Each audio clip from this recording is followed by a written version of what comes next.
donner de la matière tout à l'heure. Je ne sais pas si vous avez un petit mot à placer sur cette citation de Confucius. Absolument, il faut que nous tous qui sommes à des postes de responsabilité, qui sommes également, quand on parle également des journalistes, il faut que nous également, nous soyons des êtres supérieurs, que nous sortons donc de ce degré. Il faut être plus objectif dans tout ce que nous faisons véritablement pour respecter cette citation de Confucius. Merci, merci à vous. Oui, Aristide Kanoussou, Aristide de Kanoussou. Oui, voilà. C'est bien dit Aristide Kanoussou. Oui, tout à fait. Aristide de Kanoussou, c'est bien la prononciation. Kanoussou. Kanoussou. Lui, il prononce ça en abomé. Oui, Aristide de Kanoussou. Voilà, ça Bon, c'est en fait, l'abomé. c'est le... comment on dit, c'est le ton véritablement aboméen. Oui, Oui, oui, Aristide. Kanoussou. C'est un plaisir de vous avoir Lorsqu'on est à sur ce Porto Novo, plateau. on le dira Vous autrement. êtes adulé et apprécié et bien de beaucoup de nos compatriotes qui de l'étranger suivent cette émission, de beaucoup de nos compatriotes et bien sûr de certains qui ne sont pas nos compatriotes mais qui ont déjà bien, leurs yeux gravés sur le petit écran bien, pour déguster avec nous cette émission. Aristide, bonjour. Bonjour Modeste Anouanou, c'est en toute modestie que je reconnais franchement que je suis flatté par tout ce que vous dites et je suis d'autant flatté de savoir qu'il y a beaucoup de téléspectateurs qui nous suivent en ce moment. Ils savent que nous sommes là pour le franc-parler, pas pour prendre une position contre quelqu'un, mais nous luttons pour la restauration, si je peux m'exprimer bien certaine, de la démocratie. Alors, par rapport à votre situation, comme d'habitude, il faut me le rappeler rapidement. L'homme supérieur, Aristide Kanoussou, c'est celui qui d'abord met ses paroles en pratique et ensuite parle conformément à ses actions. Tout à fait. Il faut pouvoir donner l'exemple de ce que vous voulez.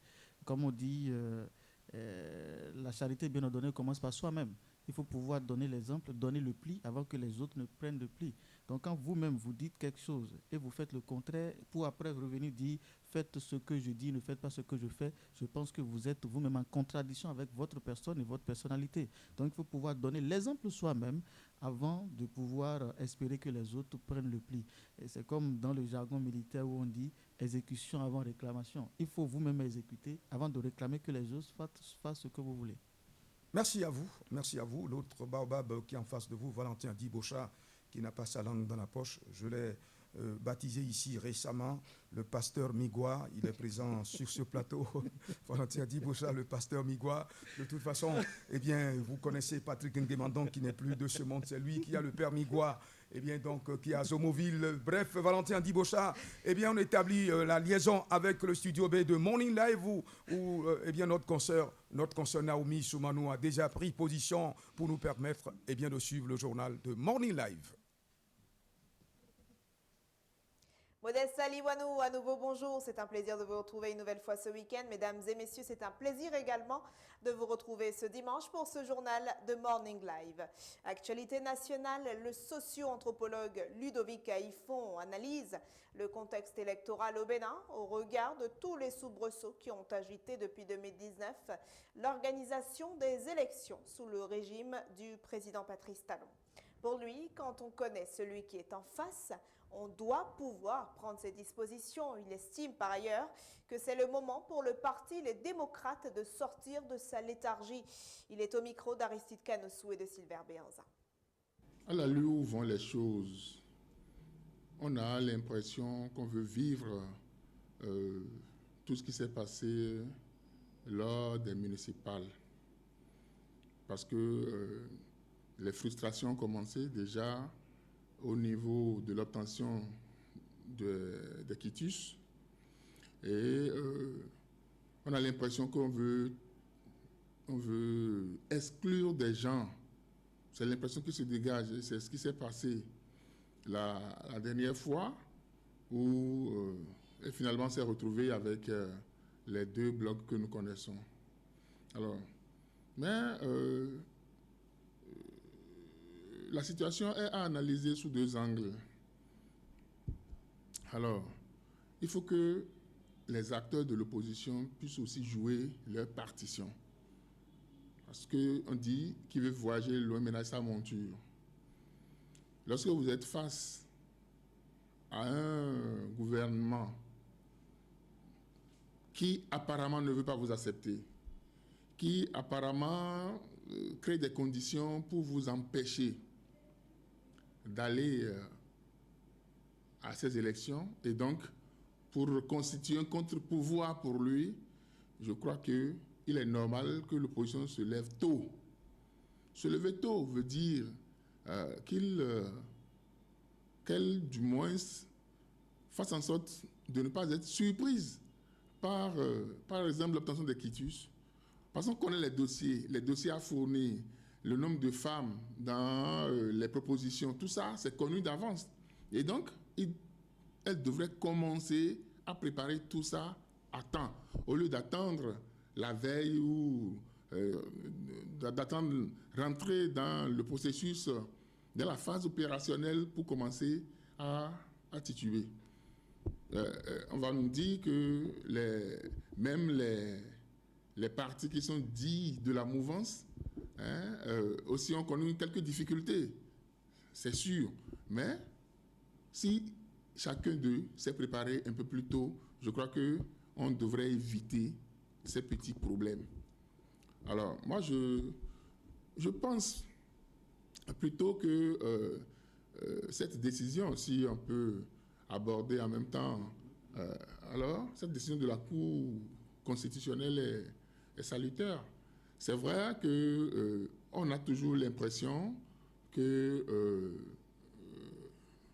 les cours sont phagocytés par le pouvoir en place dans tous les pays africains. C'est ce que nous croyons, c'est ce que nous voyons plutôt. Alors, cette décision, même si elle vient changer la donne quand même l'impression que le pouvoir, si tant est que les institutions, ce sont les institutions qui sont données pour que les uns et les autres n'aient pas le quitus fiscal, ça veut dire quand même qu'il y a une petite ouverture qui est faite et les démocrates doivent saisir la balle au bon et pouvoir participer avec de bons projets de société. Quand on est face à un gouvernement, à des partis qui sont de la mouvance présidentielle et qui ont à leur tête un président qu'on appelle son Excellence Patrice Talon, il faut vraiment se lever tôt. Il faut vraiment se lever tôt et prendre les choses à bras le corps. Il n'y a pas de légèreté à faire quand on a en face un président comme le président Patrice Talon, qui est un stratège qui réfléchit à 1000 à l'heure et qui ne se laisserait pas faire si, entre-temps, il est décidé à aller dans une direction donnée. C'est pourquoi je disais tantôt qu'il faut que les opposants se lèvent un peu plus tôt. Et pour commencer, on ne les sent d'abord pas sur le terrain. On ne les sent pas sur le terrain. Et comme on le dit dans nos patois, et ne faut pas même mot de l'anima, attends. Lorsque vous avez des gens qui sont sur le terrain, qui sont proches de leur population, de la même population, que vous voulez partager avec eux, il faut être au contact de cette population pour qu'au jour J, on puisse voir ce qui est possible de faire avec vous. Mais lorsque vous êtes dans votre coin et la population même se demande si l'opposition va participer aux élections ou pas, et vous venez à la dernière minute, quelle action vous allez pouvoir mettre? Les gens sont sur le terrain, ils sont dans les actions. La population ne voit que la mouvance, ne voit que les partis de la mouvance présidentielle. Sur le terrain, les différentes actions sont capitalisées pour le compte de ces partis-là. Alors, si vous, parti de l'opposition, vous ne faites pas ce que vous devez faire parce que vous avez peur d'être victime donc, des exactions du pouvoir, etc.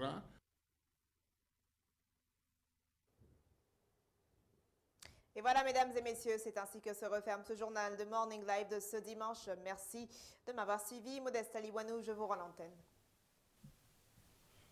Merci, Naomi. Merci. Donc, de nous avoir permis eh bien, de réécouter de nouveau cette interview qui nous plonge dans les tralala que les uns et les autres ont rencontrés avant véritablement que d'avoir le quitus qui le permet, le récépissé final, on dit non, Valentin Diboucha? Définitif. Le récépissé définitif. Le récépissé définitif pour aller eh bien, au scrutin législatif. Mhm. Voilà. Valentin Diboucha, le sujet pour lequel nous sommes ici. Le Bénin, un pays de démocratie à géométrie variable.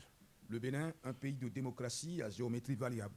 Eh bien, au lendemain de l'historique conférence des forces vives de la nation, Valentin Diboucha, nous avons hérité d'un gouvernement de transition que Nicéphore Dieudonné Soglo a conduit avec doigté, avec véritablement eh bien, les manières qu'il faut, bien que Mathieu Kérékou soit encore président de la République avant de lui passer le témoin après le scrutin présidentiel de 1991, si mes souvenirs sont bons.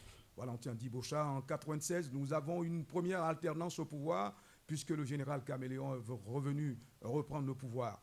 Eh bien, de 1996 jusqu'en 2006, Mathieu Kérékou a présidé aux destinées de la République du Bénin. Nous avons eu eh bien, Thomas Boniyayi qui a passé le témoin à Patrice Atanat Guillaume Talon. Oui, une forme de démocratie, mais qui a été dans le temps variable selon que nous avons eu des présidents de la République. Valentin Diboucha. C'est une lecture très, très intéressante de l'histoire, n'est-ce pas, de notre pays qu'il faut inculquer, n'est-ce pas, aux générations montantes. En 90, il était nécessaire pour les cadres et autres acteurs politiques, socio-économiques et de tous les secteurs d'activité de s'asseoir pour réfléchir sur la destinée de notre nation, le Bénin. Ce travail a été fait avec maestria et a servi, n'est-ce pas, de boussole pour toutes les décisions qui s'en sont suivies. La preuve, plusieurs autres pays ont essayé d'aller à l'école du Bénin, mais n'ont pas réussi l'exploit du Bénin en la matière. À partir de ce moment, nous avons opté pour, n'est-ce pas, la démocratie, un système pluraliste dans lequel toutes les voix s'entendent. Donc, le premier critère qui fonde donc ce schéma, c'est la liberté d'expression, la liberté d'aller et de venir, l'acceptation de la différence, l'écoute de l'autre, la gouvernance concertée et un certain nombre de choses qui ont permis au Bénin d'être un pays modèle de la sous-région ouest-africaine. Alors, selon que nous avons affaire à un gouvernant qui commence à réfléchir à ses intérêts qu'aux intérêts du peuple, là, on commence par tomber dans les travers des comportements antidémocratiques. Le Bénin a subi à plusieurs reprises les trappes, les pièges, n'est-ce pas, de ce genre de comportements antidémocratiques. Mais lorsque vous regardez tout ceci, moi je le classe dans un schéma de la maturité, parce qu'un enfant qui naît, grandit, il passe par l'adolescence pour venir, n'est-ce pas, à l'étape d'adulte. Et à partir du moment où il commence par grandir, il prépare donc son départ. Donc la démocratie béninoise a traversé le temps et nous sommes à l'heure de l'appréciation à mi-parcours. Mais il est fondamental d'intégrer ceci. Des erreurs du passé, nous devons déterminer notre comportement dans l'avenir. Lorsque vous regardez un peu tous ceux qui ont dirigé, et c'est là le problème des démocraties africaines, la première année, c'est souvent pour régler des comptes. La deuxième année, on commence par exécuter son programme. Oui. La troisième année, on est buté aux réalités des élections. La quatrième année, on entre en campagne. Et puis la cinquième année, c'est pour la grande propagande pour revenir au pouvoir. Ce qui nous empêche véritablement de nous focaliser sur l'essentiel, de nous focaliser sur le travail. Vous voyez, on aurait pu, par exemple, prendre les 4 premières années pour travailler et la dernière année peut-être pour essayer, n'est-ce pas, de rentrer dans la propagande pour pouvoir se faire réélire. Et c'est exactement... Et quand on se fait réélire, bien, on commence par réfléchir à la révision de la Constitution pour se maintenir. Valentin Diboucha. Malheureusement, c'est ce qu'on constate de plus en plus dans nos démocraties. Et c'est là où le Nigeria me surprend toujours. Depuis un certain nombre Federal d'années, Republic of Nigeria. malgré leur grandeur, malgré le nombre d'habitants qu'ils ont, malgré tout ce qui se passe au Nigeria, l'alternance est réelle.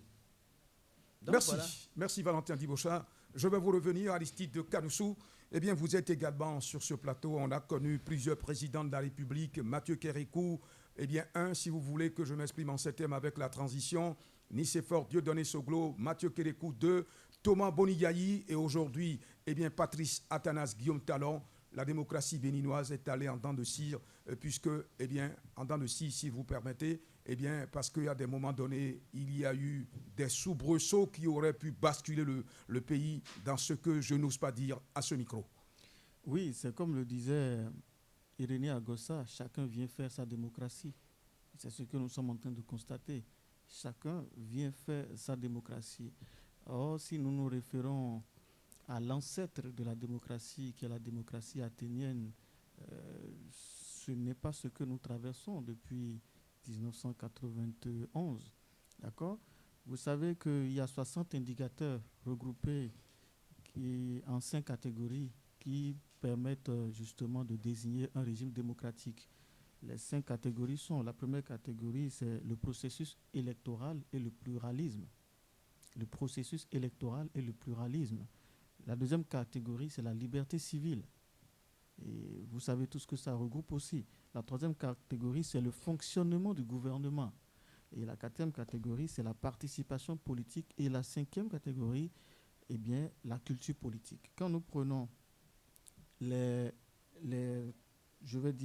4 différents régimes que nous avons connus depuis 1991, à savoir le régime de Soglo, le régime de Kérékou 1 et Kérékou 2, le régime de Yahi et le régime de Talon, en ce moment-là, on peut se poser la question de savoir est-ce que ces 5 catégories ont été respectées dans la forme et dans le fond.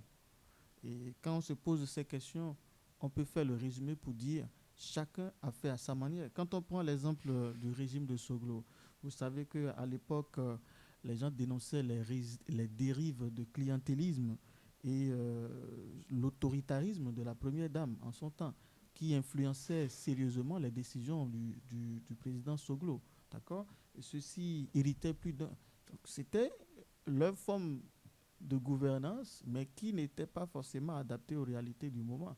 D'accord ? Qui piétinait sur certaines valeurs, certains principes. C'est vrai que, en général, là, on parle du fonctionnement du gouvernement. C'est l'une des catégories qui est mise à mal là, comme ça, à travers l'autoritarisme de la première dame. Donc, pour le processus électoral, le pluralisme et tout le reste, on ne peut rien reprocher. Maintenant, quand on vient au régime de Kérékou, vous savez tout ce qui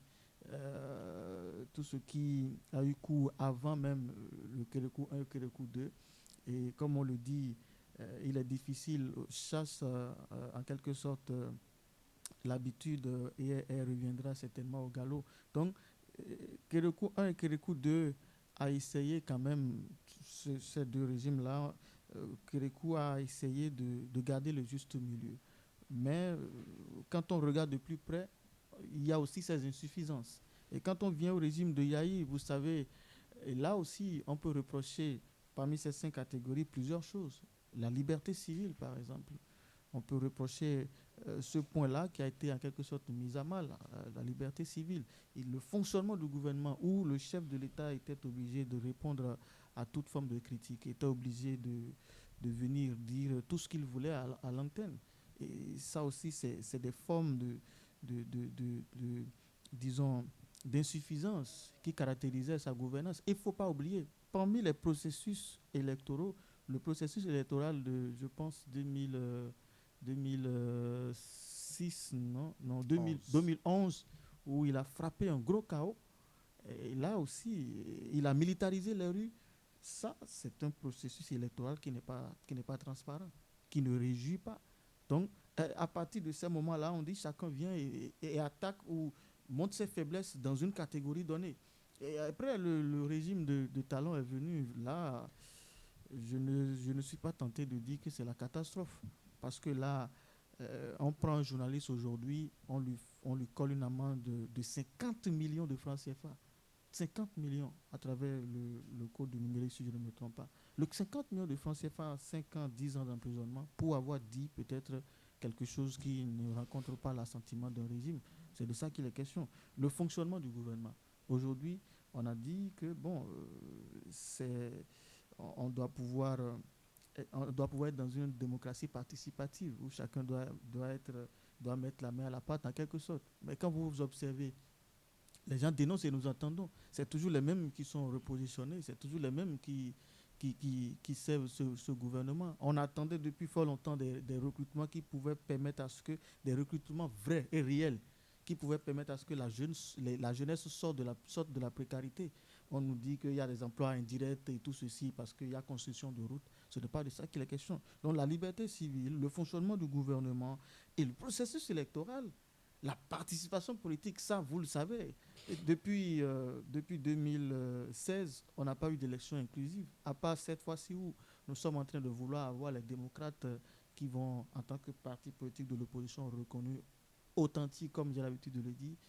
Je vous ai déjà dit, on va faire le débat des FCBE. Donc, quand on observe tout ceci, il y a lieu de dire que chacun vient et fait sa démocratie à sa manière. Et la confirmation, c'est ce que Patrice Talon a dit en France devant les entrepreneurs. Lui n'a pas envie de faire la démocratie comme les autres le font. Merci Aristide Canousso. Oui, Léonard Sonaïpon, vous avez suivi avec une attention particulière le développement de l'aîné Valentin Dibaucha et bien sûr de Aristide Canousso. Vous avez aussi un regard à porter et bien sûr ma première interrogation dans cette émission.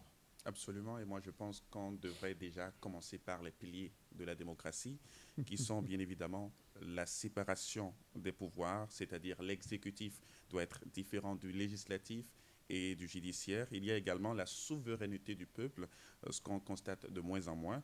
Il y a l'élection des représentants, cette élection-là qui est pour le moment controversée, et on espère que cette fois-ci, il n'y aura pas de couac lors de ces élections qui viennent. Il y a la coexistence de plusieurs partis politiques.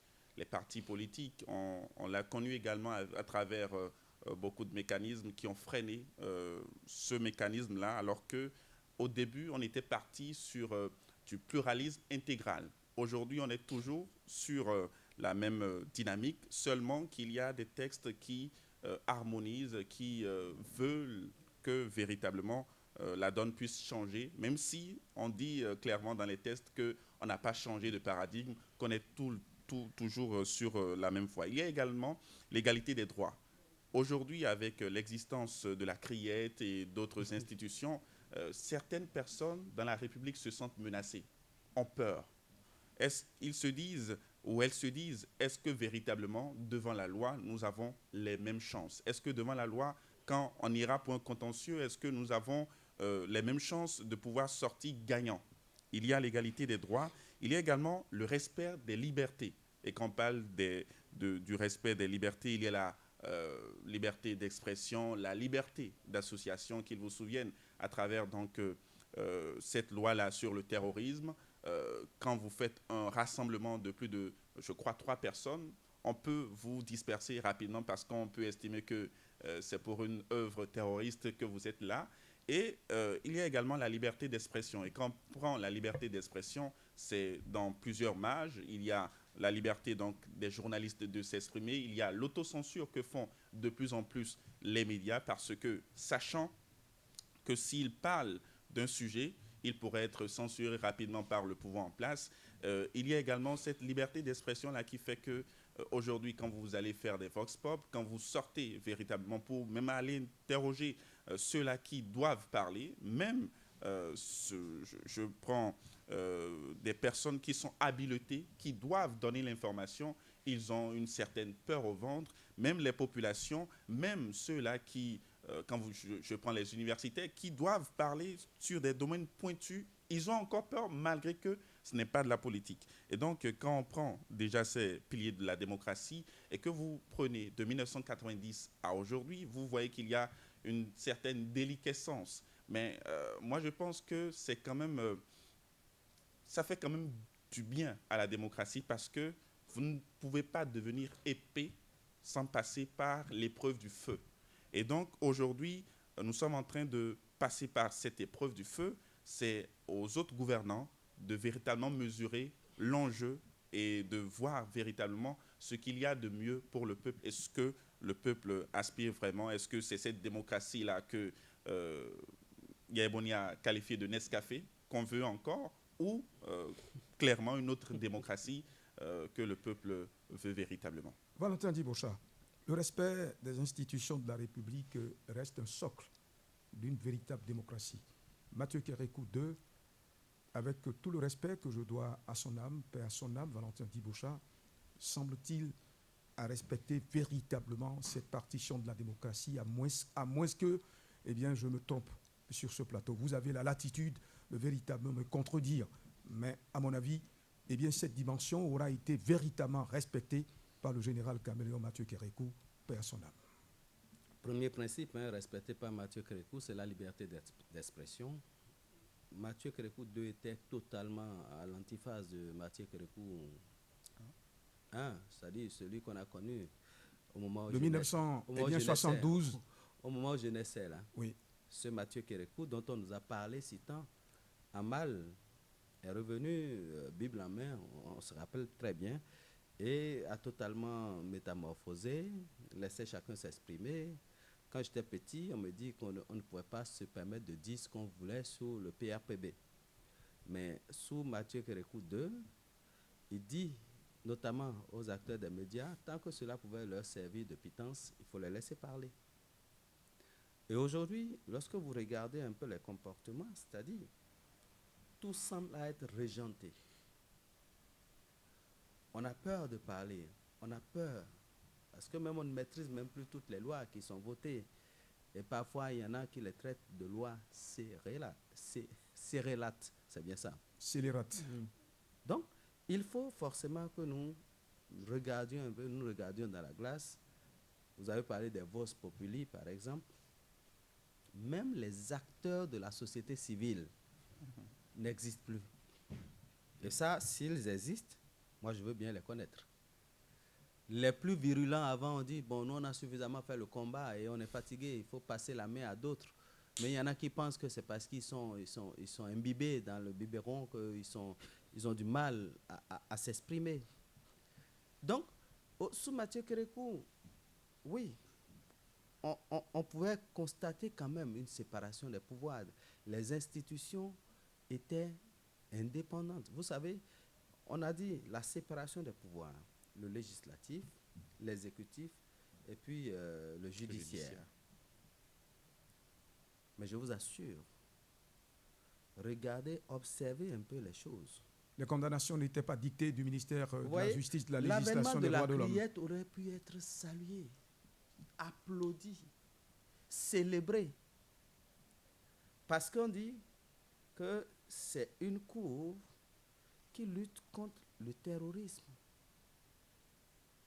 Donc ça aurait pu être salué dans un contexte où le terrorisme devenait galopant, naviguait d'un pays à un autre dans la sous-région ouest africaine.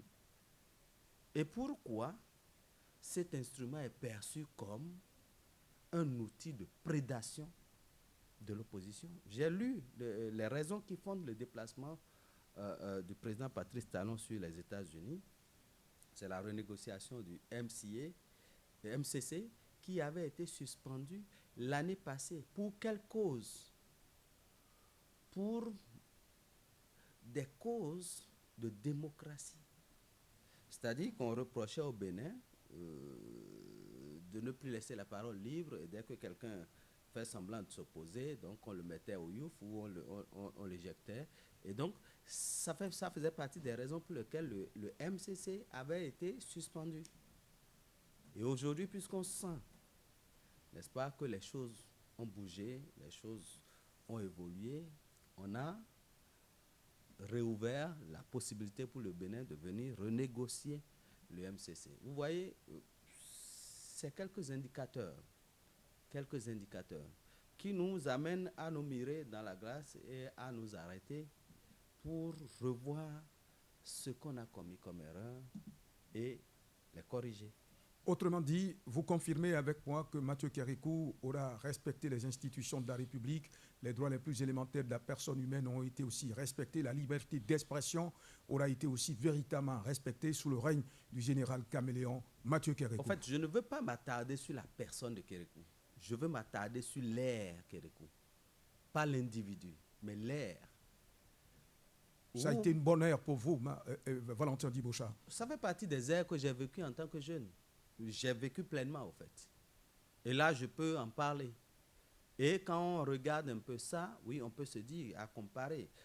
On a évoqué l'ère Soglo, qui était l'ère de la Renaissance, l'ère de lancement des grands travaux. Justement, avec votre permission, je vais permettre à Aristide Kanoussou de nous caricaturer l'ère Nicéphore Dieudonné Soglo, même si au dernier moment, Nicéphore a failli faire quelque chose, mais finalement, il a respecté le verdict d'Erzurne, et il a passé le témoin véritablement. Aristide Kanoussou, est-ce que vous pensez que Nicéphore Dieudonné Soglo, président de la République, aura respecté véritablement ces institutions de la République, même si sous son règne, il y a eu des ordonnances qui ont été prises pour permettre l'exécution du budget exercice d'État?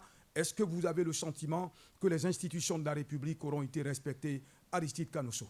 Je vous dirais que Nicéphore Dieudonné Soglo n'a pas violé les 5 catégories qui portent l'indication de la démocratie de façon intégrale.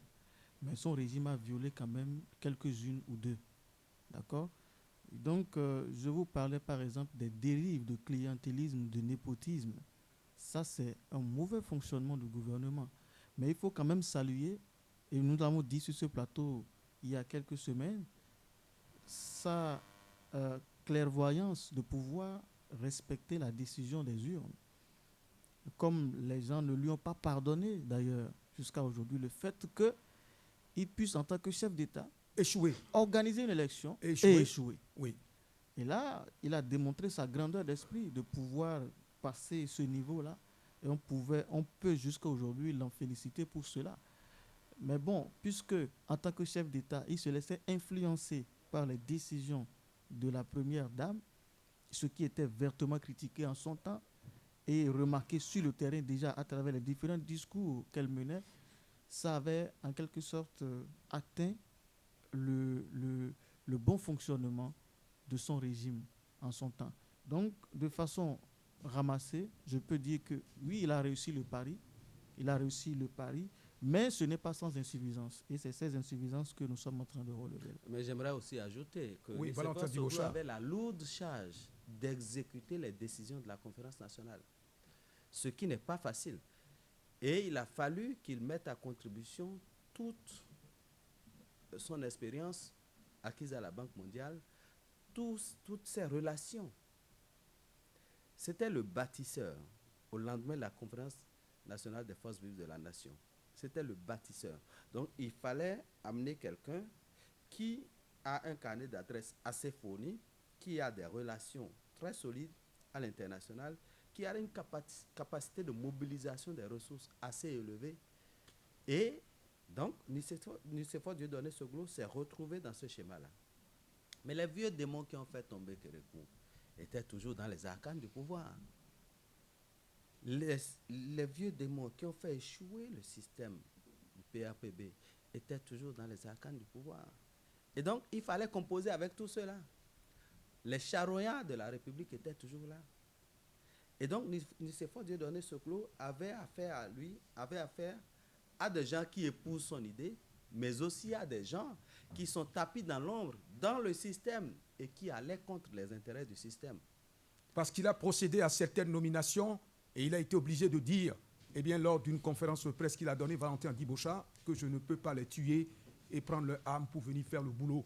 Je ne peux que composer avec eux et leur donner des lignes directives, quitte à eux de respecter, de ne pas respecter. N'oubliez pas qu'il fallait fédérer toutes les forces, tous les dissidents. Il fallait réconcilier le Bénin avec lui-même. Et ça, c'est une tâche difficile. Et sur le chemin de cette tâche-là, il a buté à la grande influence de son épouse dans le système. Et donc, sa parole comptait pour beaucoup dans les prises de décision. C'est vrai qu'ils ont fait tout ensemble, tout le combat ensemble, mais sa grande influence dans le système a mis à mal le fonctionnement du Oui, système. est-ce que ce n'est pas parce que les Béninois n'étaient pas habitués à la compagnie d'une dame à côté d'un président de la République que les Béninois ont trouvé que la première dame de l'époque influençait les décisions prises par son mari? Elle ne prenait pas part au Conseil des ministres. C'est au Conseil des ministres que les grandes décisions étaient prises pour la République, Valentin Diboucha. Si les grandes décisions qui devaient être prises au Conseil des ministres se prennent, n'est-ce pas, dans le lit conjugal, il y a problème. Les grandes décisions, c'est-à-dire que si le lit conjugal arrive à influencer le Conseil des ministres, là, il y a problème. Au-delà même du lit conjugal, elle était présente à toutes les manifestations, à toutes les cérémonies, à toutes les occasions où il fallait discuter avec le peuple à la base, où il fallait faire une action politique. Elle était présente à toutes ces occasions-là. C'est vrai que je me rappelle que j'ai rencontré Bégan. Antonin Labik Bégan, il faut préciser, Bien ex-ministre de l'Intérieur. J'ai rencontré le ministre Bégan qui dit... Ex-membre du Conseil économique et social également. Moi, je suis une tête couronnée. Et j'ai reçu, n'est-ce pas, gifle de la part de la première dame. Et ça, je ne l'ai pas pardonné. Même si le mari dit... Vous êtes sûr des propos que vous tenez là, Valentin Diboucha? Je parle de ce que je sais. Ce n'est pas qu'on m'a dit. J'étais dans une rencontre où il l'a dit lui-même. Et donc, c'était ce genre de choses. Au-delà, n'est-ce pas, de décisions hautement politiques, c'était ces petits couacs qu'il y avait dans les arcanes du pouvoir et qui n'étaient pas tolérés, qui n'étaient pas Les gifles dans les arcanes du pouvoir, ce n'est pas seulement dans le pouvoir de Nicéphore qu'on a noté. Il paraît même que sous le règne de Boni Yayi, il y a certains qui ont reçu des gifles au niveau du palais de la présidence de la République. Bon, est-ce que c'est une information vraie? Bon, de toute façon, à cette époque-là, il y a eu de ces genres de rumeurs qui ont l'homme de la rue a véhiculé ces rumeurs-là aussi, Valentin Diboucha. Personnellement, je ne pourrais en parler, mais si je parle du cas de Alabi, c'est parce que lui-même, il a dit dans une rencontre politique. Et ça, il a évoqué de manière claire et nette. Vous comprenez? Mais au niveau lorsqu'on quitte donc ce régime de Nicéphore Dieudonné Soglo et qu'on rentre dans le régime de Kérékou, là, il y avait une extrême liberté qui faisait que les gens faisaient de la chose publique leur chose. On ne faisait pas la différence. Il n'y avait pas de limite. Et donc, on a comme l'impression qu'il avait trop laissé la vanne ouverte. Et chacun faisait, n'est-ce pas, du bien public ce qu'il voulait.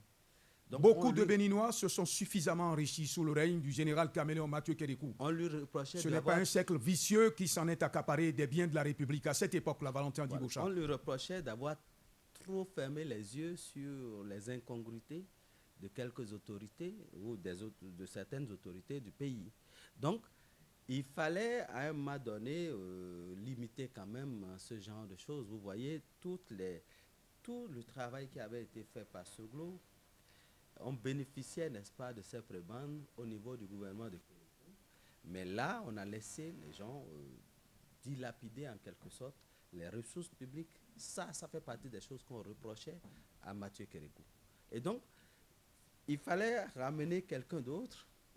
Et là, on est allé chercher, vous voyez, on a quitté un cadre émérite de la Banque mondiale pour descendre à un soldat, n'est-ce pas, qui a déjà fait ses preuves pendant plus de 17 ans. On est allé donc le ramener parce qu'on se dit que c'est l'homme du peuple, il maîtrisait les choses, il maîtrisait les Béninois, il pouvait donc les quadriller. Et lui, quand il a faibli dans cette démarche-là, on est allé chercher un docteur en économie. Donc on se disait que, bon, comme c'est un économiste, hein, on pouvait donc lui confier les rênes du pays. Valentin Diboucha, oui. Léonard Sonaïpon, c'est vrai qu'à cette époque-là, vous étiez superbement jeune. Aujourd'hui, vous n'avez pas encore les cheveux blancs, vous restez encore à la fleur de l'âge. Vous avez connu cet aide-banc, le président Thomas Boni Yayi quand il était au pouvoir. Est-ce que vous pouvez affirmer à ce micro que les principes sacro-saints qui font l'existence d'un état de droit ont été respectés sous le règne de Boni Yayi? Que ce soit quand on prend le régime Soglo, le régime Kérékou et le régime de Boni Yayi, tous ces régimes-là ont connu des dérives. Ça, personne ne peut affirmer que c'est faux. Tous ces régimes-là ont eu leurs dérives à des moments donnés. Le régime de Yayi Boni également a connu ses dérives par, bien évidemment, les journalistes qui, entre-temps également, étaient tout le temps, je ne dirais pas persécutés, mais quand même, il y avait un regard assez regardant du pouvoir en place sur les médias parce que le pouvoir en place savait que les médias étaient quelque chose d'assez puissant parce que, communiquant aussi beaucoup, le régime donc de Boni Yayi était suffisamment regardant au niveau de la RAC, au niveau de certaines institutions, mais quand même laissait libre cours donc à la parole, laissait libre cours pour qu'on puisse le critiquer, donc ce régime-là. Mais moi, je pense que je vais revenir donc rapidement au régime de Nicéphore Dieudonné Soglo, qui quand même, entre-temps également, a emprisonné certains journalistes parce que rapidement, on vous convoquait pour diffamation. C'est véritablement au régime donc, de Kérékou II qu'on a connu la liberté d'expression du point de vue des médias où on a même connu une première place au classement RSF. Et donc, il faut dire qu'au fil des années, on a connu différentes sortes donc, de démocratie et également, il faut dire tout simplement qu'au fil des années également, on a connu des régimes qui ont essayé de développer et en même temps d'être dans un processus de démocratie. Et aujourd'hui, ce que, par exemple, moi je reproche à ce régime, c'est qu'on nous argue le fait que le développement n'est pas compatible à la démocratie. Et c'est généralement, même quand Patrice Talon est parti donc, en France, c'est ce qu'il a dit. Il a dit que, par exemple, le soulèvement donc, des Gilets jaunes, que lui comprend que c'est un combat noble, mais qu'on a cassé des choses, que si c'était chez lui, que cela ne pourrait pas être possible. Et donc, que quand on veut développer, il faut faire des sacrifices. Et pour lui, faire des sacrifices signifie à dire qu'il faut sacrifier la démocratie pendant un moment pour qu'on puisse se développer et après peut-être revenir à la démocratie primitive qu'on a connue il y a quelques années. Merci. Merci Léonard Sonaïpon, Aristide Kanoussou. Nous allons revenir sur la gestion de Nicéphore Dieudonné Soglo, puisque, bon, je dis Nicéphore de Boni Yayi, s'il vous plaît, de Boni Yayi. La gestion de Boni Yayi, Aristide Kanoussou, oui, il y a eu des syndicalistes qui ont été aspergés, eh bien, de gaz lacrymogène. Je me rappelle également au niveau de la Bourse du Travail. Il y a eu des syndicalistes qui ont été obligés de montrer les revers de leurs pieds, qui ont pris la clé des champs très rapidement, eh bien, sous le règne de Boni Yayi. Est-ce que vous avez le sentiment que les principes sacro-saints, je vous repose la même question, eh bien, qui fondent l'existence d'un État de droit, ont été respectés sous ce régime, Aristide Kanoussou? Vous savez, ce que réclamait entre 1981 et 1996 Rosine Vieira Soglo, c'était d'être reconnue comme première dame. Mais cela, à travers ce que je peux appeler combat qu'elle a mené, ça a été reconnu en 2006, à l'avènement du régime de Thomas Boni Yayi. Il faut dire tout simplement que tous ces processus, chacun vient, épuise dans le processus passé, voit ce qu'il peut ajouter ou ce qu'il peut enlever et ajouter au sien.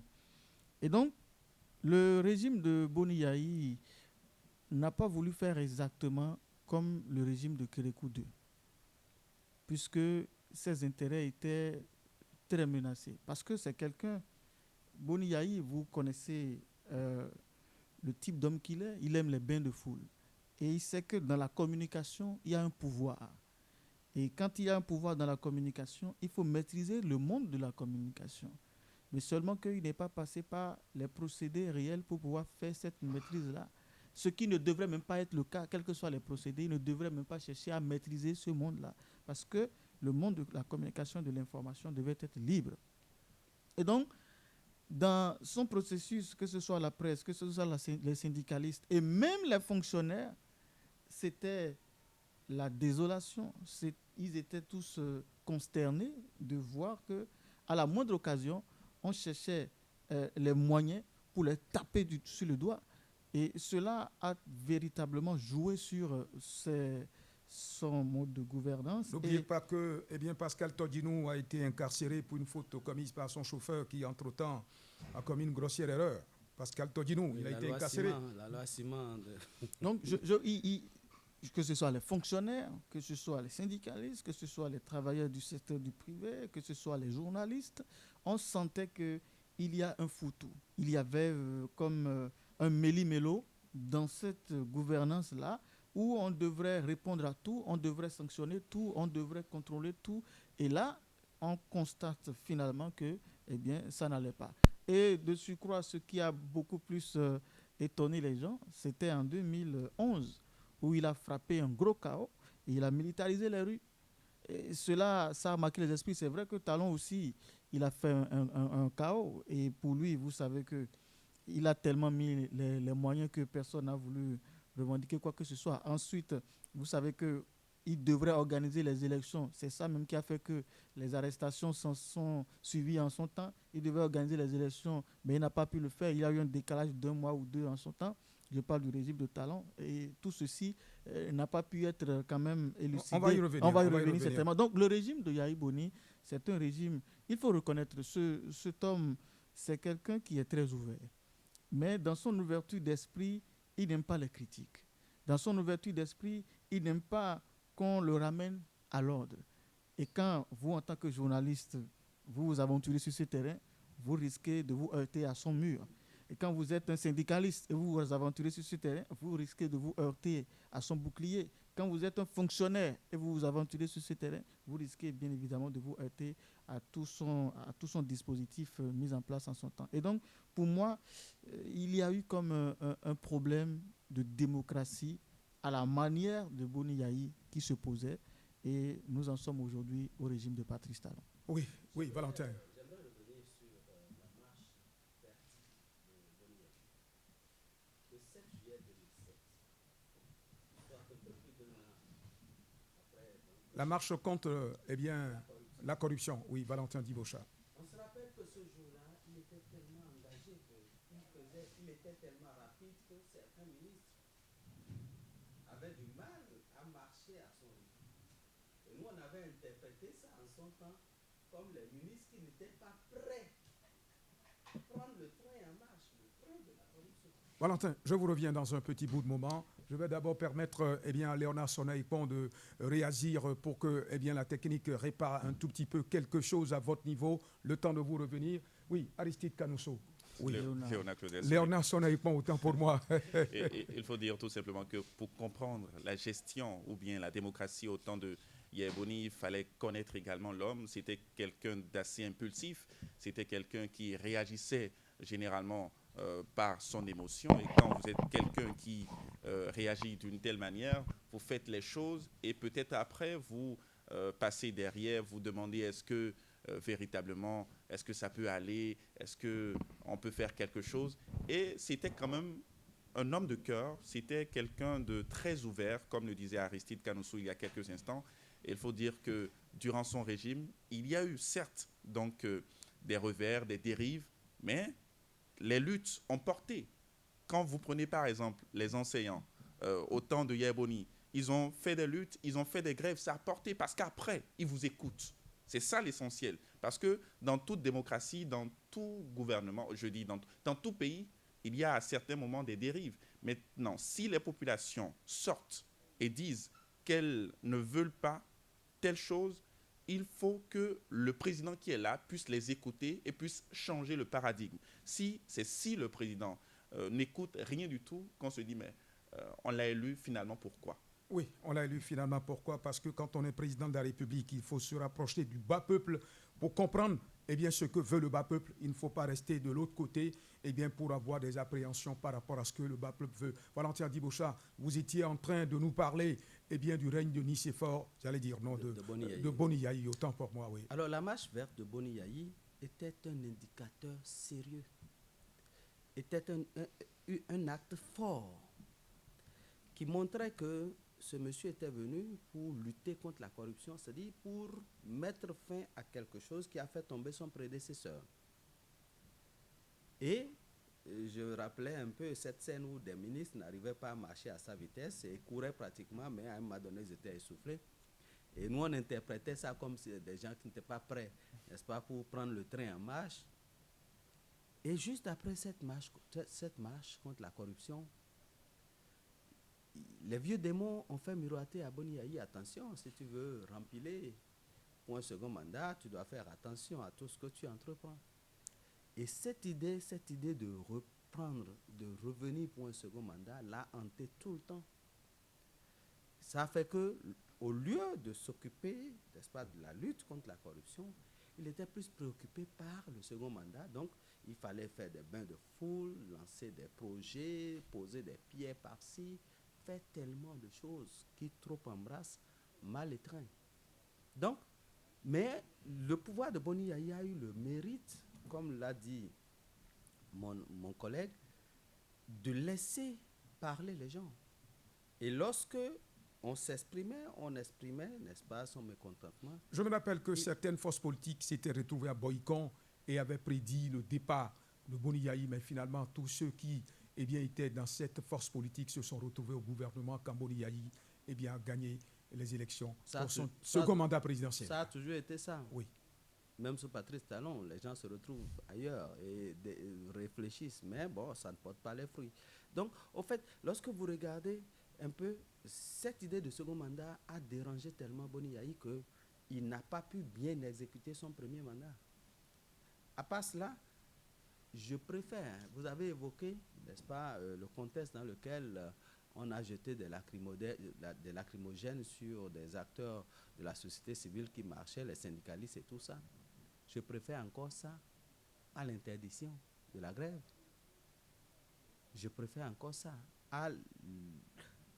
au confinement de la liberté d'expression. Aujourd'hui, prenez votre micro, invitez. Vous avez vu, c'est la place des invités ici.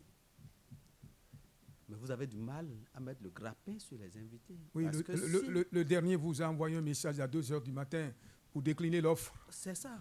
Valentin Diboucha. C'est-à-dire qu'aujourd'hui, quand vous voyez ces genres de trucs, vous vous dites, bon, on aurait encore préféré, c'est comme l'histoire des Israélites, on aurait encore préféré cet esclavagisme, n'est-ce pas, qu'à une liberté qui n'en est pas une. Donc vous voyez un peu, et lorsque vous descendez d'un plateau, vous avez des gens qui vous disent, attention, attention, attention. Pourquoi doit-on avoir peur de dire que ce qui est blanc et que ce qui est noir est noir? Vous comprenez un peu? Oui, Valentin, je vous suis. Lorsque vous regardez un peu, donc lorsqu'on prend Boni Yayi, oui, un peu trop liberticide, un peu trop propagandiste, un peu trop ouvert, mais disposé à écouter la voix du peuple.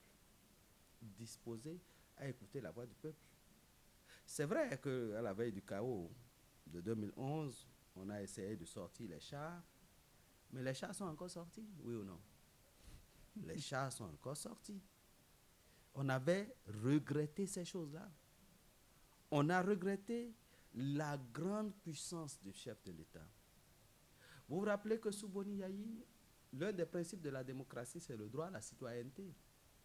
Que l'acte de naissance du président Patrice Talon a disparu des annales du registre quand il voulait renouveler son passeport, alors quand il était réfugié en France. Vous vous rappelez ce feuilleton? Oui, bien sûr. Où on est allé nous montrer la page qui portait l'acte de naissance du président Patrice Talon, mais que cette page était vierge, avec des policiers et tout ça. Vous vous rappelez ce feuilleton? Le droit à la citoyenneté. En son temps, on l'avait défendu. On a dit, et ça, c'est sur ces plateaux, si cet acte est quelque part, qu'on fasse tout feu de tout bois pour le ressortir. Parce qu'on luttait pour le droit à la citoyenneté de notre compatriote qui était réfugié en France. C'est des choses qu'il faut rappeler aujourd'hui.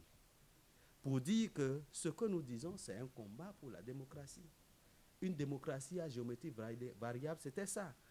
On voulait empêcher ce citoyen-là de postuler pour le poste de président de la République. Au poste de président de la République. Et donc pour cela, on a fait disparaître du registre son acte de naissance. Et pour renouveler son passeport, vous avez vu tout le cinéma qu'il y a eu autour. Pour renouveler ce passeport-là qui lui permettait, n'est-ce pas, de revenir au pays. Mais le précieux sésame a été finalement délivré. Mais finalement, en fait, c'est l'aboutissement qui m'intéresse. Mais ça finit toujours, sous Boni Yayi, par se décanter. Pour que le président Patrice Talon rentre au pays, il y a eu beaucoup de négociations. Il avait le sens de l'écoute. Sens de l'écoute. Il finit toujours, et ça, c'est quelqu'un a parlé de son cœur, son gros cœur, ça finit toujours par prendre le dessus. Je voudrais dire un petit bonjour au passage à Alexandre Rontondi, qui a été un véritable maillon sur lequel le président Boniaï s'est appuyé pour permettre à cette république de prendre son envol. Alessandro On a Tondi, été jusqu'à créer... Joseph, dont le nom m'échappe, Joseph qui a été directeur donc, de cette structure qui gérait les marchés autonomes, c'est des citoyens à qui il faut tirer un grand coup de chapeau, qui à cette époque-là ont milité pour la véritable citoyenneté. Malheureusement que sous le règne actuel, ils ont été incarcérés, mais ils sont libres de leur mouvement désormais. On leur dit un petit bonjour au passage. On a été jusqu'à créer un ministère. Joseph Tameyon, c'est de lui que je parle. Joseph Tameyon, l'ancien maire de Cotonou. On a été jusqu'à créer un ministère en charge des relations avec les institutions. Vous comprenez? C'est pour vous dire, en fait, chaque gouvernement détermine la ligne qu'il veut suivre. C'est vrai qu'il y en a qui ont qualifié certaines choses de budgétivores, mais si c'était le prix à payer pour sauver la démocratie, il fallait le faire. Alors, on a vécu ces choses-là.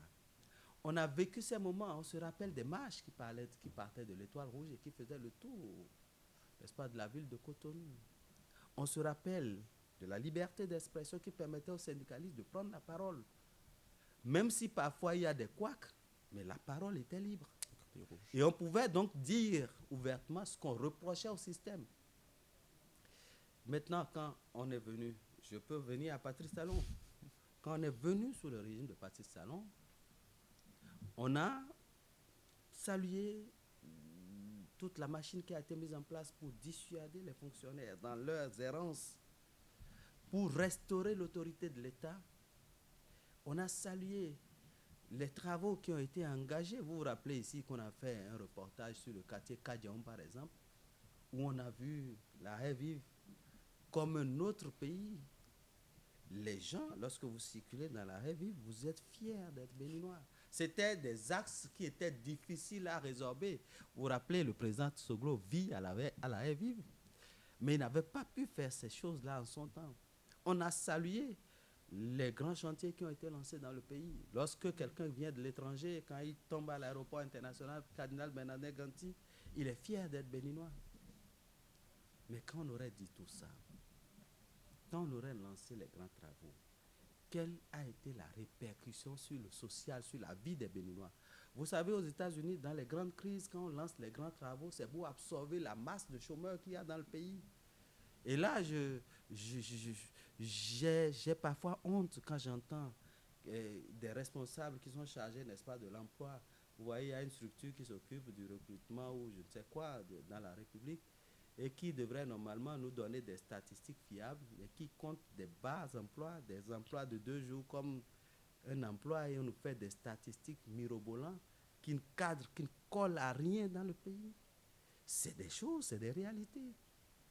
Ou bien vous n'avez pas entendu ces responsables de structures venir donner des statistiques. Et quand ils veulent donner ces statistiques, ils ne viennent jamais sur les chaînes privées. Ou ils vont sur les chaînes privées qui adulent le système. Il s'agit de rentrer dans le débat pour voir quelle est la nature des emplois qu'on crée. Donc, pour moi, et lorsque vous regardez un peu, on a mis en place un système, on a d'abord, de 2016 à 2019, les débats étaient très houleux au niveau de l'Assemblée nationale. Il y avait vraiment de rebondissements. On a essayé de réviser la Constitution, on a fait un certain nombre de choses. Ce n'est pas passé. Parce qu'entre-temps, les Béninois ne se retrouvaient pas totalement dans le texte qui a été proposé. Il y avait des balises qu'il ne fallait pas permettre qu'on lève. Il y avait des acquis de la conférence nationale qu'il ne fallait pas permettre qu'on lève. Lorsqu'on va jusqu'à donner 3 jours ou 2 jours de grève, je ne sais pas, par mois ou dans une année, 10 dans l'an. 10 jours de grève, et personne n'en utilise d'ailleurs. On n'en fait même pas usage. Parce que les syndicalistes eux-mêmes, ils sont déboussolés. La société civile, elle est rangée au placard. La plupart de ceux qui criaient au sein de la société civile, on a compris qu'aujourd'hui, c'était pour leur ventre qu'ils luttaient. Non, les gens mangent aujourd'hui. Qu'est-ce que vous voulez? Quand on mange, est-ce qu'on parle? Est-ce que la bouche qui mange parle? Valentin Diboucha, vous voulez quoi? Quand vous prenez la société civile, elle est presque... Il est où notre ami Alcré? Il est passé où depuis là? Inexistante. Elle est presque inexistante. Donc, lorsque vous regardez ces choses, ces baromètres, vous vous dites que est-ce qu'on aurait progressé sous ce régime? Est-ce qu'on a avancé? Est-ce qu'on a réellement fait un bond qualitatif?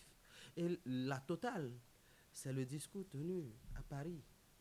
Le discours de Paris, j'ai dit, c'est un discours qui n'a pas été bien ficelé? Est-ce que le dispositif de communication de notre respecté chef de l'État a été bien préparé? Quelles ont été les retombées de cette rencontre avec les hommes d'affaires français dans notre pays? C'est-à-dire, je me suis dit, est-ce que la machine communicationnelle du patron, et quand vous regardez les journaux le lendemain, tout le monde a adulé cela. Comment on peut aduler un tel discours? Comment on peut ne pas être capable de dire ce discours, ça ne devrait pas être tenu? Non mais Valentin, vous ne voulez plus que Comment les pensez-vous gens, que des hommes d'affaires mangent. Qu'est-ce que vous dites là, Valentin Diboucha? Comment pensez-vous que des hommes d'affaires puissent entendre ce discours-là et être rassurés si les compatriotes n'ont pas la liberté d'expression? Non mais quand vous êtes homme d'affaires de l'étranger, quand vous n'êtes pas béninois, vous n'avez pas la peau béninoise, vous n'avez pas la nationalité béninoise et vous écoutez ce discours-là, est-ce que vous serez fier de venir investir dans cette République-là quand votre premier concurrent, c'est le président de la République, qui, à travers ce discours, eh bien, n'aura pas véritablement fédéré les forces qu'il faut pour la République? Il faut avoir le courage de le dire. Mais il n'y a pas au niveau du palais de la République des gens capables de le dire aujourd'hui. Valentin Diboucha, ils sont tous là pour caresser le chef dans le sens du poil, dire ce que, eh bien, mon ami Jean-Marie Zohou, paix à son âme, il n'est plus mon ami aujourd'hui parce qu'il n'est plus de ce monde. Jean-Marie Zohou avait pris l'habitude de dire Ronton, oui. C'est ce que les gens aujourd'hui disent au président de la République. Il faut avoir le courage de le leur dire au niveau du palais de la présidence de la République. Il y a lieu de dire la vérité à Patrice Satanas Guillaume Talon. Nous sommes battus ici pour permettre à Patrice Satanas Guillaume Talon de prendre les rênes de la République. GOB Télévision a été à plusieurs reprises suspendu par la haute autorité de l'audiovisuel et de la communication d'alors parce que, eh bien, la façon de nous comporter ici vis-à-vis du pouvoir de Boni Yayi ne permettait pas à Boni Yayi de continuer, ne permettait pas à Boni Yayi de réviser la Constitution parce qu'on avait pris cause-effet pour Patrice Athanas Guillaume Talon. Donc nous n'accepterons pas que cela se passe de cette façon-là. Valentin dit, l'échec de Patrice Athanas Guillaume Talon sera l'échec de GOB Télévision puisque nous y avons pris une part active. Valentin Diboucha. C'est normal. Et votre coup de gueule, je le comprends totalement. Vous voyez, les mêmes démons qui ont hanté Boni Yayi en son temps et qui l'ont empêché de travailler, on ne commençait pas à hanter encore le chef de l'État. Vous vous rappelez cette petite réunion qu'il y a eu à Calavi quelque part où des jeunes un peu en perte de vitesse ont introduit une loi de révision de la Constitution pour qu'on puisse, n'est-ce pas, permettre à Patrice Talon de revenir. Et les députés ont eu le courage d'en parler. C'est des choses, c'est des indicateurs qui ne rassurent pas. Et on ne peut pas, il faut faire attention pour ne pas permettre un certain nombre de choses. Nous, notre objectif, on veut que le président Patrice Talon termine son pouvoir en beauté parce qu'il a commencé un travail qui doit être perpétué. Et vous voyez que s'il doit avoir un dauphin, c'est maintenant, il faut commencer par le préparer. Si lui, il veut avoir un dauphin pour continuer, pour perpétuer ses actions, c'est maintenant, il faut commencer par le préparer. Donc, tous ceux qui sont là pour l'empêcher de respecter les principes démocratiques, il faut les décourager au maximum. Il faut les reléguer, n'est-ce pas? Il faut les sortir, il faut les extirper du système. Aristide Kanousso, vous étiez en train d'agiter vos stylos à billes. Je crois que c'est des choses substantielles qui sortiront de votre bouche tout à l'heure par rapport à la gestion de Patrice Athanas Guillaume Talon. Vous avez écouté mon coup de gueule de tout à l'heure. Il y en a dans le système que vous appelez aujourd'hui qui ne prennent même pas la peine de décrocher, alors qu'à cette époque, ils venaient raser les murs ici à GOB Télévision. Ils venaient s'asseoir comme des mendiants qui n'ont pas mangé du matin au soir. Ils voulaient véritablement parler pour que le système puisse les prendre en compte. Aujourd'hui, ils ont été pris en compte par le système et ne reconnaissent plus GOB Télévision. C'est des gens qui, vous voulez tendre le micro et qui vous disent qu'ils ne parleront pas. Ça, ce n'est pas rendre le service à la République. Et ça là, j'ose croire que Mathieu Kérékou avait pris l'habitude de les appeler des apatrides. Oui, la gestion de Patrice Athanas Guillaume Talon. Oui, véritablement. Est-ce que vous avez le sentiment que les institutions de la République sont respectées aujourd'hui? Est-ce que les principes sacro-saints, je continue de le répéter, qui fondent l'existence d'un État de droit, sont aujourd'hui respectés sous le règne de Patrice Athanas Guillaume Talon, qui véritablement est pris en otage par certains au niveau du palais de la présidence de la République qui refusent de dire la vérité au chef de l'État?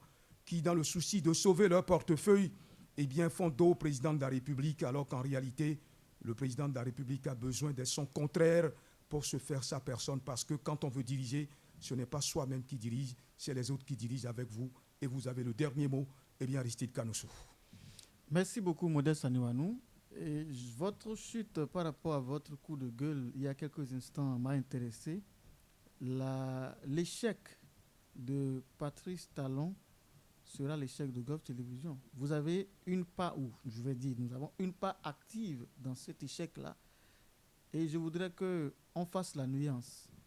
La part active dont nous parlons, ce n'est pas pour la personne de Patrice Talon, mais pour le combat de la restauration des acquis démocratiques pour lequel Gulf TV Africa ou ses journalistes se sont battus. Donc si aujourd'hui nous constatons qu'il y a une déroute, il y a une déviation par rapport à cette ligne que nous avons défendue, nous reconnaissons que nous avons eu une part active dans cet échec-là. Et c'est ce qu'il faut relever. L'échec, il est cuisant, il est palpable. De toute l'histoire du Bénin, est-ce que vous avez déjà vu une assemblée monocolore où on vient nous dire qu'il y a déjà majorité, il y a minorité, c'est terminé, et les deux parlent d'une même voix? C'est de ça qu'il est question. On n'a jamais vu ça de toute l'histoire du Bénin. Ça doit inquiéter. Il faut rappeler qu'à l'arrivée, on félicite les uns et les autres l'aboutissement que connaissaient chaque fois les réclamations sous le régime de Boniaï. L'aboutissement. Mais ici, d'abord, lorsqu'il est arrivé, il a stoppé tous les concours. Et les quelques-uns qu'il a organisés, il les a annulés aussi. Et les avancements ou le progrès que Yahya Boni avait fait au niveau des enseignants, je prends le cas des enseignants, parce que Léonard avait pris ce cas-là. Au niveau des enseignants, les progrès que Yahya Boni avait fait au niveau des enseignants, aujourd'hui, ces progrès-là sont mis à mal. Sous le régime de Talon, tous ces progrès-là sont mis à mal. Et quand c'est comme ça, on ne peut que se dire que sur ce volet-là, c'est aussi un échec. Les journalistes qui sont bâillonnés, on va fermer toute une radio à des fins, je ne sais pas si c'est politique, toute une radio, on ferme et on attribue la fréquence à une autre personne. On jette la clé dans la mer. Moi, je ne sais pas. On ferme toute une radio et on jette la clé dans la mer parce que, je ne sais pas, on dit, on n'est pas venu renouveler le contrat. La personne a mandaté quelqu'un, le directeur même de l'organe, pour venir. Vous dites que vous voulez la personne même, parce que vous voulez l'attraper. Vous fermez toute une radio et vous jetez la clé dans la mer. En son temps, il y a faire du social, c'est sauver les emplois. Les emplois au niveau de cette radio. Oui, on aurait dû maintenir cette radio et sauver les emplois à ce niveau. C'est faire du social. C'est ça, faire du social, s'il vous plaît. Je vous dis. C'est ça, faire du social, s'il vous plaît. Parmi ces journalistes aujourd'hui, il y en a qui est devenu déjà presque fou. J'en ai croisé. Fou, je vous dis fou. Le mot même, dans le sens propre du mot. Fou. Il y en a qui sont déjà morts. Morts de souffrance. Morts dans le sens propre du mot. Qui ont lâché la vie comme ça. Pourquoi? Et on n'a pas fini de dire cela. Même acteurs politiques qui tentent de faire ce truc-là. Je ne veux pas évoquer le cas de Madougou, de Haïfa. Je ne veux pas évoquer parce que c'est la justice qui s'en occupe. Je ne dis pas que la justice les a emprisonnés de façon injuste. Je n'aurai jamais la prétention de le dire. Mais les observateurs nationaux et internationaux observent et critiquent à chaque fois. Et nous entendons ce qu'ils disent. La fois dernière, une commission des droits de l'homme au niveau de l'ONU a demandé expressément qu'on libère ces gens-là parce qu'ils seraient emprisonnés arbitrairement. Ce que les émissaires, ce que les clébés du gouvernement ont commencé par dire que c'est faux, qu'ils n'ont pas le droit de le dire ainsi. Moi, je pense que quand on regarde le fonctionnement du gouvernement de Patrice Talon, franchement, il y a un problème. Vous savez, au niveau des enseignants dont nous parlons, c'est-à-dire le cas des enseignants m'a frappé, tel qu'il a évoqué. Il y avait les agents permanents de l'État qui avaient des contrats à durée indéterminée. Il est venu, il a dit non. Pourquoi on va parler de contrat à durée indéterminée? C'est 2 ans. 2 ans renouvelables. Et les gens se sont battus pour que cette chose-là puisse être restaurée. Je ne sais pas à quel niveau ils en sont aujourd'hui. Dans ces conditions-là, où on dit même que la loi sur l'embauche, d'abord tout ce qui passe par l'Assemblée nationale, la loi sur l'embauche aujourd'hui, vous pouvez recruter comme vous voulez, vous les utilisez comme vous voulez, vous les chassez comme vous voulez. Et il a répété même en France devant les entrepreneurs. C'est 3 mois. C'est 3 mois. Et je vous dis, toutes les dispositions, tous les indices, les 5 catégories qui caractérisent un État démocratique, dans l'entièreté, ont été violées par le régime du Pakistan. Dans l'entièreté, si on va être honnête envers nous-mêmes. On lui a dit toutes nos félicitations pour la restauration de l'autorité. Nous sommes d'accord que le Bénin, c'est un pays, comme lui-même il a dit, de pagaille, où quand vous ne tirez pas les oreilles aux gens, ils ne comprennent pas ce que vous dites. Quand vous ne sanctionnez pas, ils ne comprennent pas ce que vous dites. Mais quand vous venez, et dans la restauration de l'autorité, vous poussez le bouchon tellement loin que vous explosez même la nation. Prenez l'exemple de lutte contre la corruption. Un certain Tobola, préfet, on dit qu'il a fait bradage et tout, on l'emprisonne. On ne sait pas par quelle magie il est ressorti. Et il commence par faire des interviews un peu partout. Est-ce qu'on parle de lutte contre la corruption comme ça? Non, on ne sait pas par quelle magie il est sorti, par exemple. Est-ce que c'est grâce présidentielle? Est-ce que c'est quoi? On ne sait pas. Et on dit qu'on attrape les gens et puis on les retrouve dans la rue après. Donc c'est de ça qu'il est question. Il y a problème à ce niveau. Franchement, et je dis, quand vous écartez les opposants, ils ne peuvent pas participer aux élections. Depuis 2016, vous avez vu quelle élection inclusive? De toute l'histoire du Bénin, moi je n'ai jamais vu qu'il y a un affrontement, c'est-à-dire une élection occasionne un affrontement où on tire à bout portant sur les civils. Où on tire à bout portant. Et jusqu'à aujourd'hui, le Parlement qui est là, qui est censé être représentant du peuple, n'a jamais organisé, je vais dire, une plénière à l'intention de tous ceux qui ont été tués pour dire, mais bon, ok, en dehors de tout ceci, organisons une délégation, allons vers les familles éplorées ou prenons une disposition pour quand même soulager ces familles-là. Non, ils n'en ont jamais parlé. C'est des terroristes qui ont été tués. Qu'est-ce que vous êtes en train de dire là? Terroristes. Oui. Dans Aristide Canosso, donc, quand vous agitez en République du Bénin aujourd'hui, on vous colle le pseudonyme de terroriste, on vous jette là-bas et c'est à Misrété que vous vous retrouvez. Qu'est-ce que vous êtes en train de dire? J'espère qu'on ne va pas vous coller ce pseudonyme. Mon cher ami, vous n'êtes pas sans savoir. Je vais montrer les revers de mes pieds également et aller séjourner ailleurs. Si vous en avez les moyens. Voyez-vous, Non. c'est ça. C'est ça qui est fondamental. Sérieusement, ça ne fait pas rire. Ce que nous disons là, ça ne fait pas rire. Non, ça fait réfléchir. Ça fait réfléchir. Ça fait réfléchir. Ce que Valentin Adjibocha disait tout à l'heure, on a lutté, vous-même vous l'avez confirmé, on a lutté pour que la Constitution ne soit pas révisée au temps de Yahi Boni. Et je me rappelle même, ces acteurs qui soutiennent aujourd'hui, bec et ongle, le régime qui est là, disaient qu'avant de changer une seule virgule, il faut appeler en quelque sorte un référendum. Absolument. Le président Diogbenou était allé même assiéger l'Assemblée. C'est lui-même, c'est de lui-même que je parle. Aujourd'hui, ils ont modifié plus d'une vingtaine d'articles ou d'une cinquantaine, je ne sais plus. Plus d'une... mais franchement, je ne sais pas. La nouvelle constitution donne beaucoup plus de pouvoir au président de la République, même si nous étions déjà dans un régime présidentiel où le chef de l'État était superbement en jambes. Absolument. Désormais, dans cette nouvelle constitution votée en catimini, le président de la République... en catimini, il faut le voter en catimini. Il faut avoir le courage de le dire, Valentin Adjibocha. En fait, moi, personnellement, je ne sais pas si c'est voté en catimini ou pas. Ça, ce n'est pas mon problème, mais ça a été voté. Ça a été voté. C'est ça qui est l'essentiel. Et le président Patrice Talon trouvait que le président Boni Yahi était trop puissant. Il y avait trop de pouvoir accordé au chef de l'État et qu'il fallait corriger cet état de choses. Mais à l'arrivée, on constate que les lois qui ont été votées ont renforcé davantage les pouvoirs du chef de l'État. Ce qui est allé à l'encontre du discours qu'il avait tenu en 2016 pour dire que lorsque moi je serai là, je vais réduire sensiblement le pouvoir du chef de l'État. C'est pour cela qu'on dit qu'il faut faire attention au discours politique des hommes d'État lorsqu'ils sont en campagne. Lorsque vous regardez aujourd'hui, il s'agit, n'est-ce pas, de corriger cet état de choses. Il s'agit de faire en sorte que le chef de l'État ne se retrouve pas comme dans une dynastie où il a le droit de vie et de mort sur ces sujets.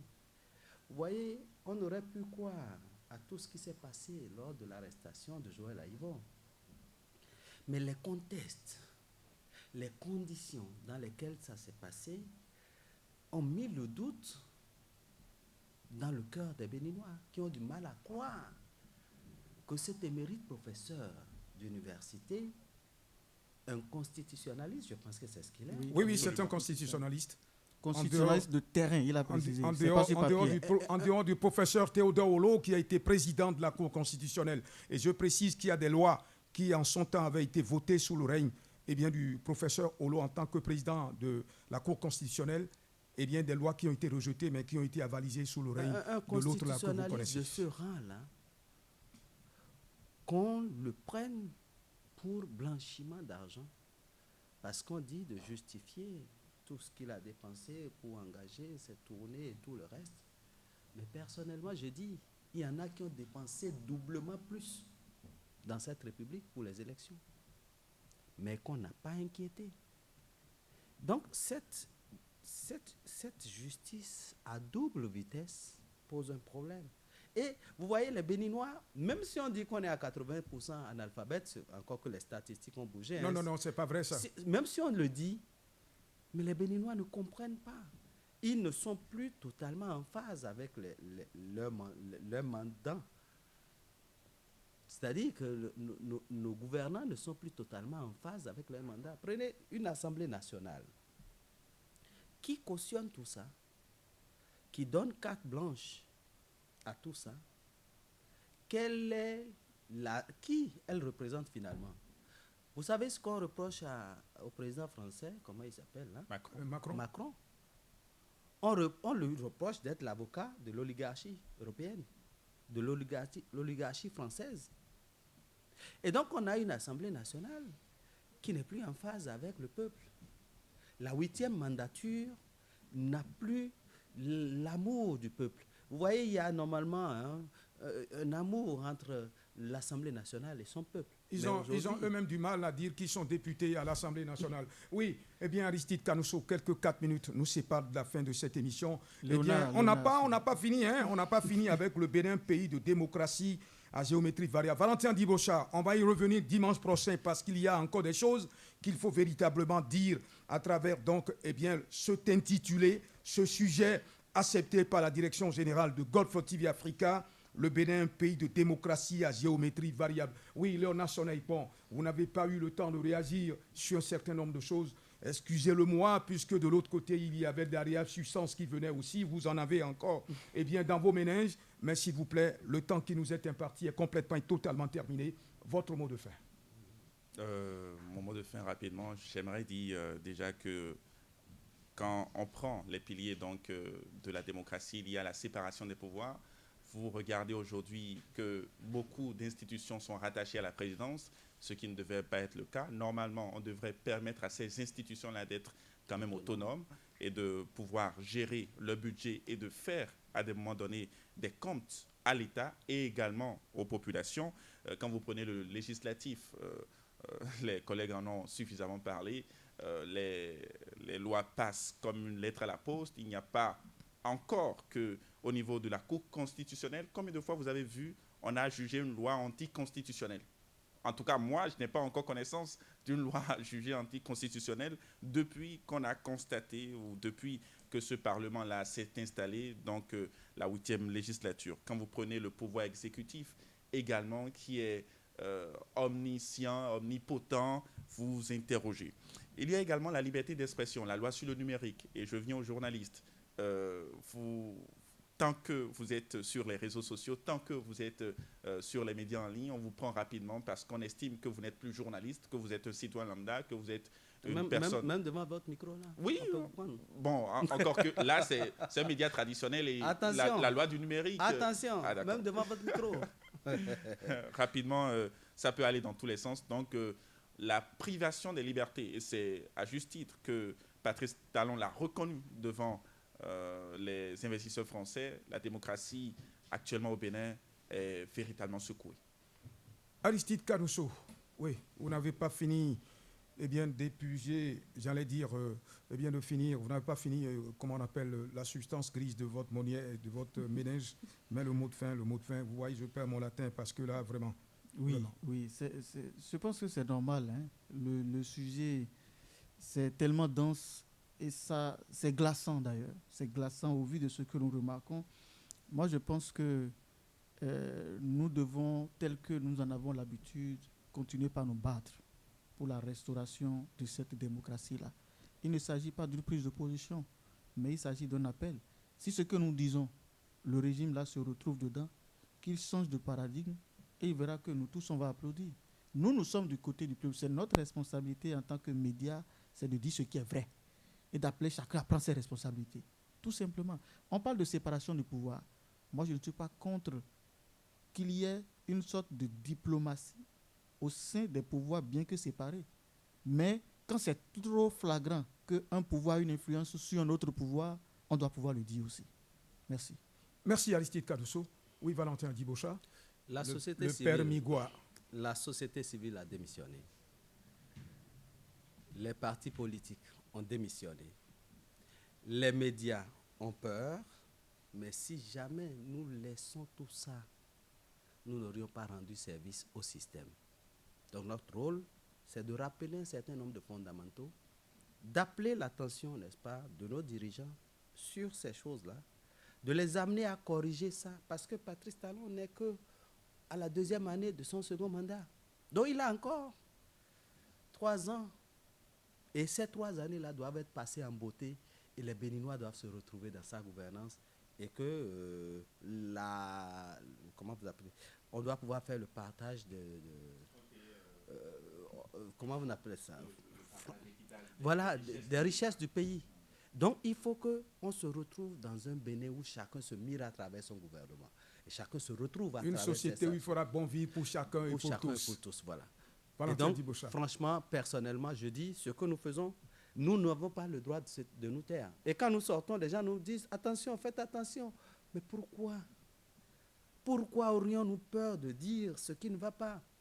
Le chef, lorsqu'il dirige, a besoin des gens pour lui dire, attention, ici, on peut corriger, ici, il faut améliorer. Quand il n'y a pas ça, on va naviguer à vue et à l'arrivée, le résultat ne sera pas bien. Il aurait beau faire les routes, il aurait beau remis la machine gouvernementale en marche, mais si les Béninois ne se retrouvent pas dans sa gouvernance, à la sortie, ce ne serait pas beau. Or, moi, je veux d'un Patrice Talon qui, à la retraite, pourra dire « j'ai combattu le bon combat ». N'est-ce pas? Merci, Valentin Dibosha. Oui, vous avez parlé d'une opposition buissonnière. Oui, les gens sont au niveau de l'opposition politique au Bénin. Il y en a qui ont des cadavres dans des placards. C'est ce pourquoi ils ont pris la clé des champs. C'est ce pourquoi ils n'ont pas le courage de s'exprimer. Valentin Dibosha, quand vous êtes malpropre, vous ne pouvez pas vous lever pour dire que vous voulez rendre l'autre propre. Ce n'est pas possible. Allez d'abord nettoyer votre cour avant de prétendre nettoyer la cour de certains. Certains partis politiques ont compris, c'est ce pourquoi on a écarté certains des positionnements sur les listes pour aller au niveau du Parlement béninois. On a besoin d'avoir un Parlement dans lequel il y a des hommes neufs. Des gens n'iront pas se réfugier tout en ayant des placards ou tout en ayant des cadavres dans leurs placards. Je crois que la République n'a pas besoin de ça. Madame, Monsieur, nous n'avons pas la prétention d'avoir servi tous les goûts au niveau de cette émission. Nous n'avons pas fini avec ce sujet. Le Bénin, un pays de démocratie à géométrie variable, on va y revenir, même si ce n'est pas le week-end prochain. Nous y reviendrons véritablement et bien. Madame, Monsieur, ce sera l'essentiel qu'il faut retenir. Mais je pars un peu fâché parce que déçu par un certain nombre de comportements au niveau de la République. Vous n'avez pas besoin d'enfoncer le président de la République, Patrice Satanas Guillaume Talon, dans la boue. Vous avez besoin de l'aider à parfaire sa gouvernance et à réussir et à être porté en triomphe. Merci à chacun de vous. On prend rendez-vous samedi et dimanche prochain, si Dieu le veut, et Dieu le voudra véritablement. Merci à vous.